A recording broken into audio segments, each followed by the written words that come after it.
কোনোদিনও চাইনি নিজের ফেস ভ্যালু দিয়ে যোগ্যতা অর্জন করব, চেয়েছি আমি কাজের মাধ্যমে তোমাদের সবার কাছে ভালোবাসা পাবো, আর সেটা আমি পাচ্ছিও। একজন কমেন্ট করেছে, হাই দিদি, আমি তসলিমা, আমি তোমার সব ভিডিওগুলো দেখি, ভালো লাগে দিদি, আমার নামটা নিও। হ্যালো তসলিমা।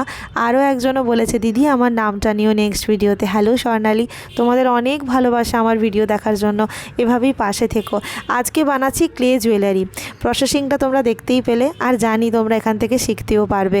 এটা হচ্ছে গলার পিসটা, আর দুটো ছোটো ছোটো কানের পিসও আমি বানিয়েছি। জানো, আমার পরিবারের প্রত্যেকটা সদস্যই আমাকে ভালোবাসে, কিন্তু তোমরা আমার ইউটিউবারের পরিবার, আমার এক্সটেন্ডেড ফ্যামিলি, তোমরা যে আমায় এতটা ভালোবাসবে কখনো সত্যি ভাবিনি।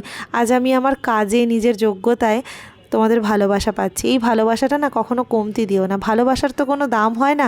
তাই চাইবো এটা যেন সারাক্ষণ সবসময় তোমাদের সঙ্গে থাকে, আমার প্রতি থাকে। এইভাবে পাশে থেকো। জুয়েলারিটা কেমন হয়েছে জানিও। দেখা হচ্ছে নেক্সট ভিডিওতে। বাই।